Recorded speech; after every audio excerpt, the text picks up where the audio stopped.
Niin. Ja kun riiputaan pää alaspäin, käy toisille niin kavalasti, että paha veri pääsee valtoimenaan kohisemaan aivoontelussa. Ja semmoset alkavat katella kulmansa alta ympärille ja hypistellä sormia ja ryhtyvät salakähmäiseen elontoimintaan. Suurdiktaattoreiksi sun muiksi ratsinalisoijiksi. Kun itse kunkin kortteri seutuun kohti avaruuden alaseinää. Ala-asennossa. Ala-asento. Sehän se.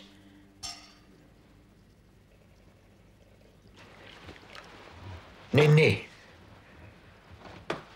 Lakko ja lakon perä ja atomi. Siitäkö maailma viisastuu? Ala-asento.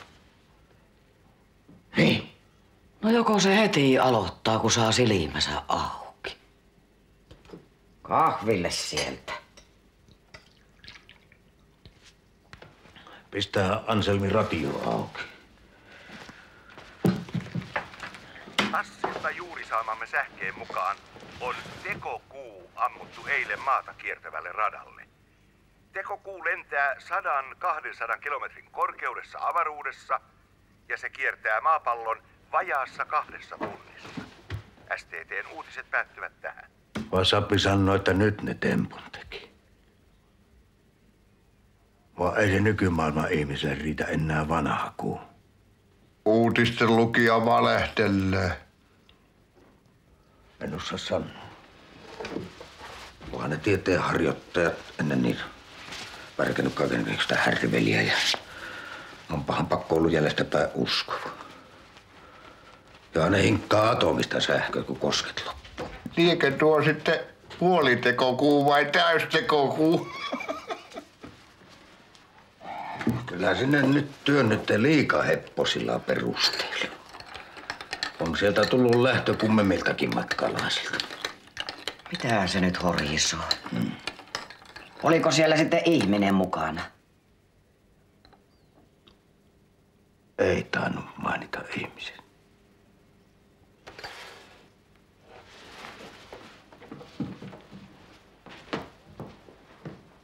No sai se nyt ajattelemista.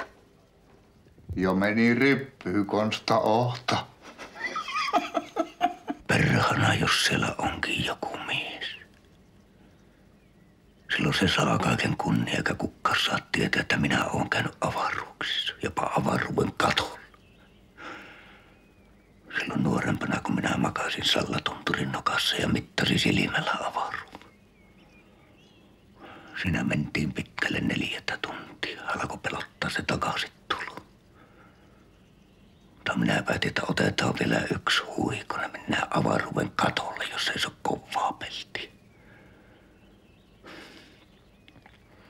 Silloin lensi se mehtikana saappaan juureen ja pilasi maapallon suurimman laskelman. Helppohan se on kampeutuva avaruuksi, kun insinöörit on valmiiksi suunnitelleet raketit sun muu. Antaa heidän lennellä. Vaan lieneekö siellä ihmistä eli miestä? Tai mikseipä naista? He? Ja jos siellä olisi mies, niin luuletteko, että sitä kerrotaan? Sanon minä, että kun aikasi siellä tupakkia vetelet ja kahtoman mollistelet tekokuun ikkunasta, että näkyisikö vastaan tulevaksi lokkia tai närhiä, niin pitkästyt siihen hommaan. Ja pois sieltä tulet, jos pääset, sen saat uskoon. Mitä tuolta nyt poispäin kiirehtii, kun on kerran sinne asti päässyt? Elää, hyvä Iita siinä.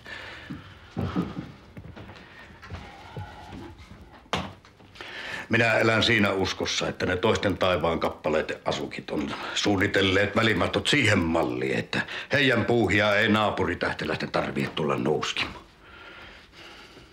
Sinä kuule hyvin näpäkästi hujahtaa meteorikivi silmäkulmaan ja verta syleskellen saat kahtova, että kuka heitti.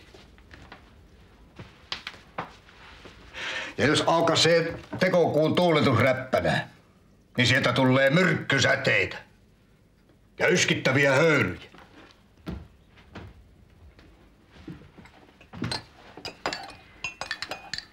Pannaanko Konstalle tänä aamuna eväsmaitoa pulloon? Ei. Nyt saa metsänpuut lepopäivän kirveiltä. Minä korjaan tänään saunan lahteen.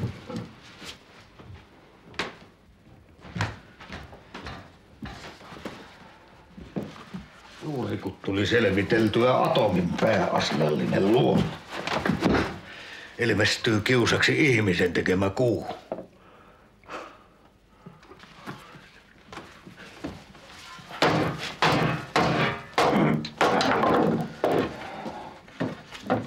Ei ole reilua peliä.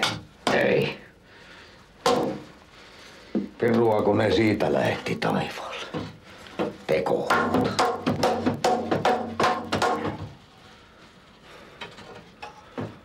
Siellä sinä nyt viheltelet taivaan viimoissa. No mene, pörkkä. Enkä minä sinua katein. Kyllä sinne mahtuu. No saapiko sitä kysyä, kun on mukava olla? Onko kauniit maisemat? Onko hiekkarantoja? Paljonko tontit maksaa? Onko vastaantulijoita, juttukaveria? Voi teitä pöliät, ette te käsitä.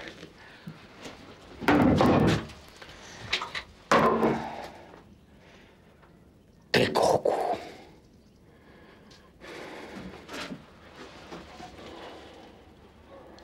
Ja maapallon ala-asento.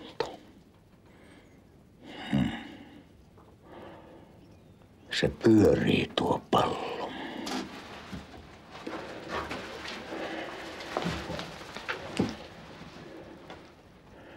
Ja sen mukana kierrättelevät yhtä pirun viuhakkaa ihmiset ja hevoset. Kissat ja pässit, mehtikanat ja petäjät. Pilvenpiirtäjät ja pellavaloukut.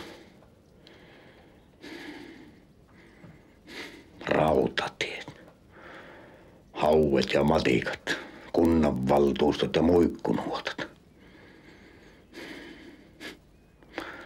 Siinä suhahtelevat rinta rinna hullut ja hyvätapaiset halovat ja aatelismiehet, köyhät ja rikkaat.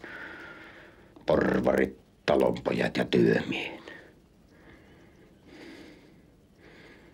Siinä piirrättelevät kulkusällit ja suurlähettiläät, kadunlakasijat ja keisarismiehet. Eikä kukaan pääse eroon toisistaan.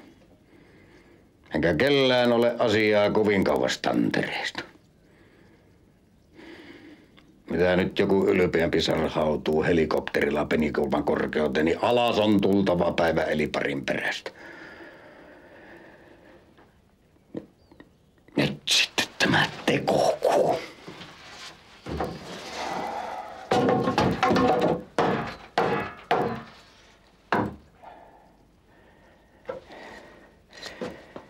Sen täytyy olla maapallon ala-asento. Paha veri valuu aivoonteluun ja tässä on seuraus. Tekokuu.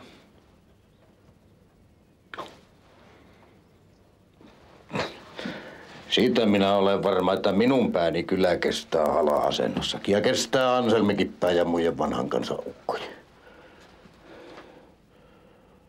Mutta noista nuoremmista, ratsinalisoijista, rahanvaihtajista ja pelureista ei ole taikaa. Atomia ja tekokuita. Siitäkö maailma viisastuu?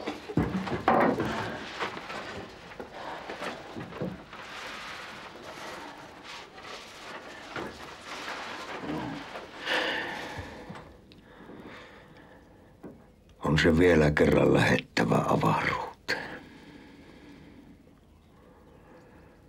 Vieläkin hirvittää se edellinen reissu, vaan pakko tässä on lähteä, ei auta. Se poika ei siellä vielä aavista kaikkea. Onhan se selvä, että se jolla on kokemusta kävi varoittamassa hyvää sään aikana. Enkä minäkään vanha vanhana avaruusmiehenä voi katsella, kun poika käypi kohti henkistä luhistumista. Se on myöhäistä silloin enää varoitella, kun avaruuden peräkorven elukat käypi pojan kimppuun.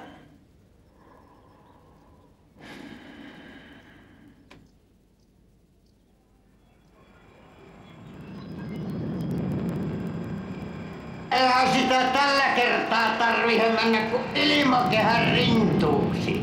Että tekokulata se avaruuden katolle.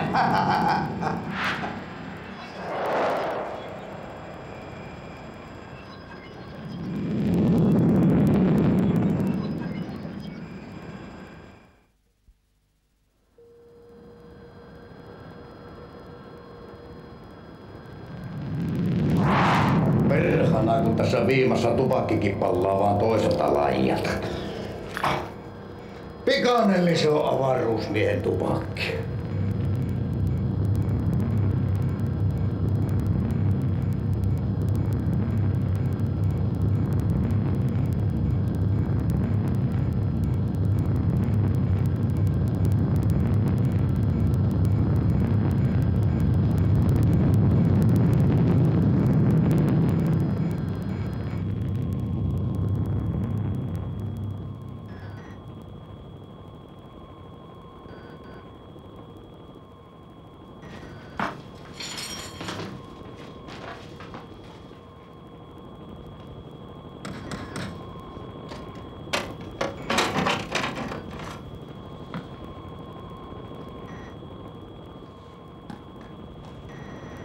Alaha tulla pois sieltä sohvan takkaa. Täällä on vaan Konsta Pylykkänen, ystävällisissä ja luottamuksellisissa aikeissa. Nie, tоварищ! Mene pois, иди сюда! Не, товарищ! Apua, пожалуйста! No heitä pois tuo juonittelu, hän minä sinua lyö. Usko pois. No menikö sepä tänne päin, ihminenhän minä oon. No niin, taisit säikähtää vanhaa Konstaa. Mutta mitenkä se sitten suupannaa, kun tuolla ylämässä alkaa vilistää niitä paksuhuulisia hulluja piruja. Siellä kuule iltahämärissä näet sellaisen pärstä, että houtti pois ja nyt jo minua säikäni.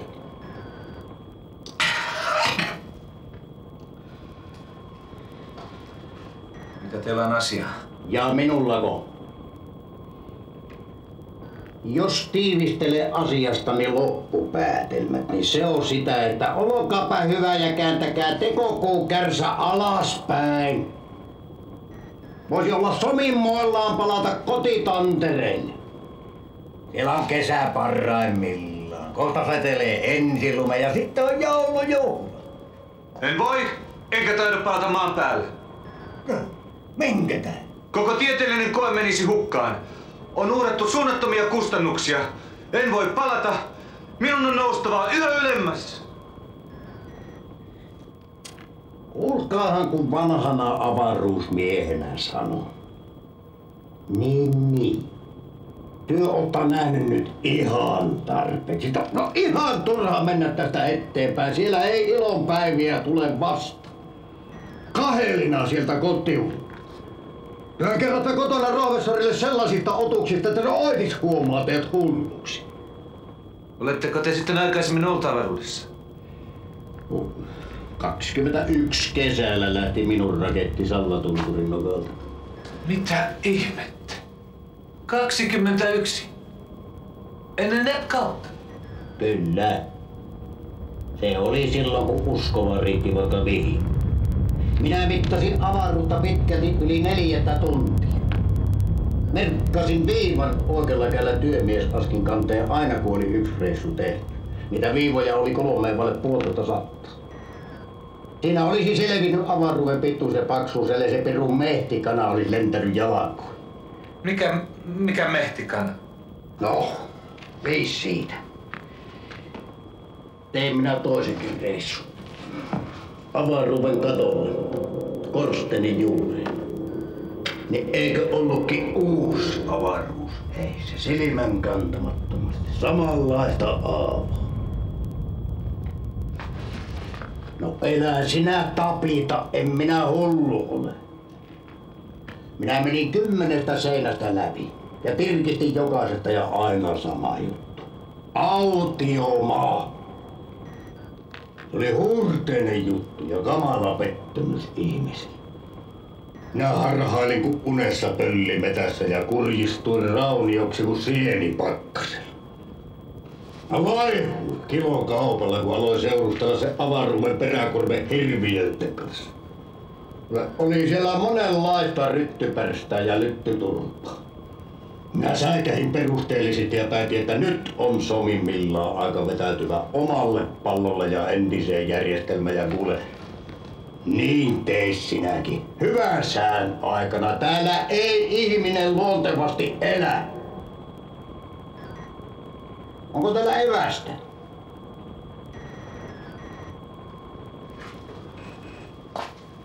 Leipää, säilykkeitä, voita, kaljaa, haapankalja. Väärät muonat. Tästä kun vielä 200 penikulmaa nouset ylöspäin, niin nuo ei pysy sisuksissa. Mustikkamehuja ja halstarikaloja teillä pitäisi olla. No niin! Siinä näette! Särkyy tämä tekopuu tuolla ylämaissa. Siellä on meteorikivetkin lehmän kokoisia.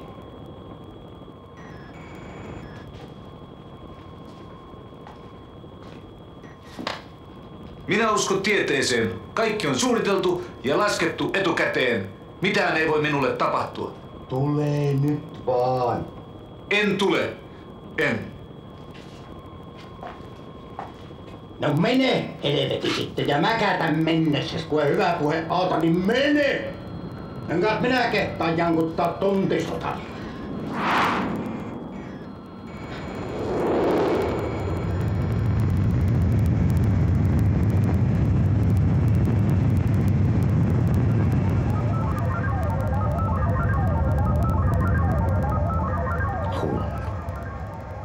Ja minä vielä vaarasin terveyteni hänen takia.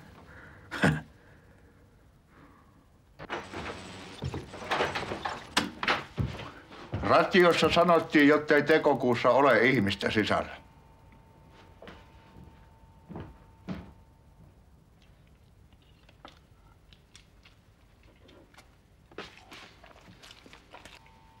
Saamamme tiedon mukaan tekokuu näkyy Suomen taivaalla huomenna kello 4 aamuyöllä. Säätiedotus on luvannut Keski- ja Pohjois-Suomeen kirkasta säätä, joten aamun virkuilla on mahdollisuus nähdä pohjoisella taivaanpuoliskolla tämäkin ihme omin silmin.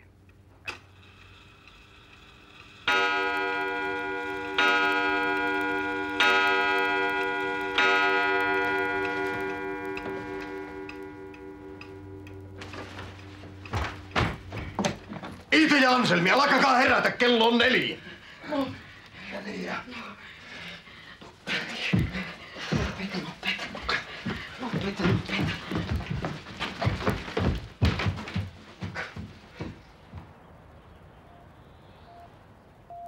Herra jee. Niin menneen kuin ahve uisti. On se nostanut kurssia entisestään. Ei passannut uskova järkipuhetta.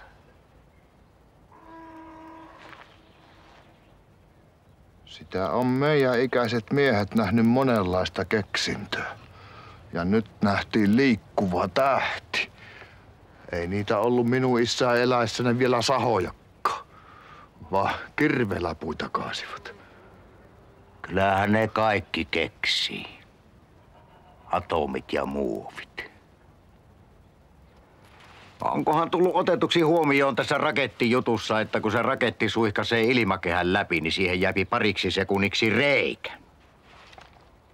Ja siitä reiästä työntyy meidän pallolle toisten tähtien basilit ja tauviaiheet. Rehtori. Taaskin.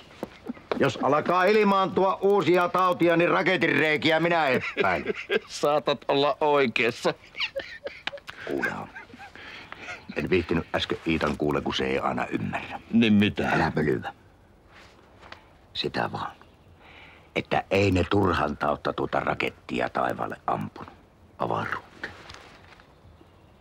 Nyt, kun ne on saanut atomimiilunsa valmiiksi, niin heipparalla.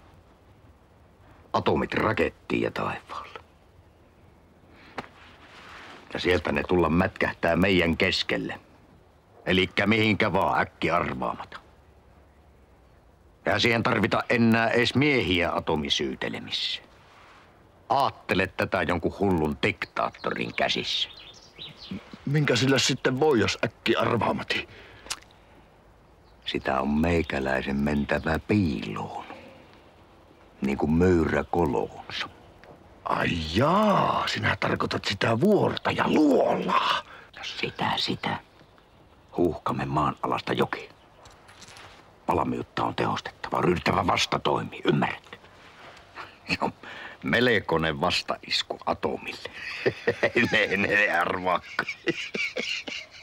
Milloinka luulet, että... Heti kun aihetta ilmaantuu, ryhdytään toimiin. Siellä sitten kuunnellaan niitä mosauksia. Ja kurkistellaan katajikon aukosta atomihöyryä. Mut suu kiinni tästä.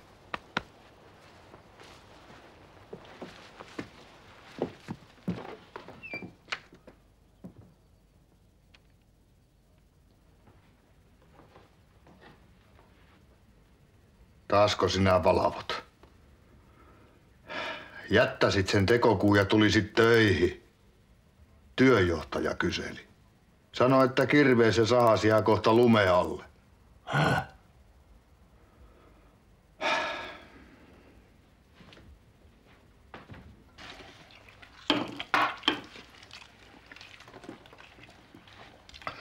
Vai palo se tekokuu maan ilmakehässä? Lieneekö törmännä johonkin, kun tytty ilmiljekkö? Lentäjä tuli älyttömäksi taivaan aavikolla ja pääsi väärään hanikkaan.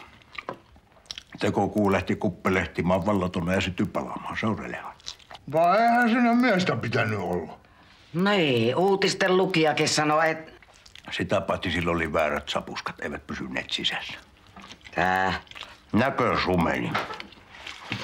Ja kaiken lisäksi oikean kuun miehiä rupesi hermostuttamaan tekokuun piipityn, niin kävi potkaisemassa sen pois radalta. No. Joo. Lähdetään Anselmi töihin, ettei tarvitse lumealta työkaluja kaivaa. Sen tekokuulla häiritsevät rauhallisten ihmisten elämää.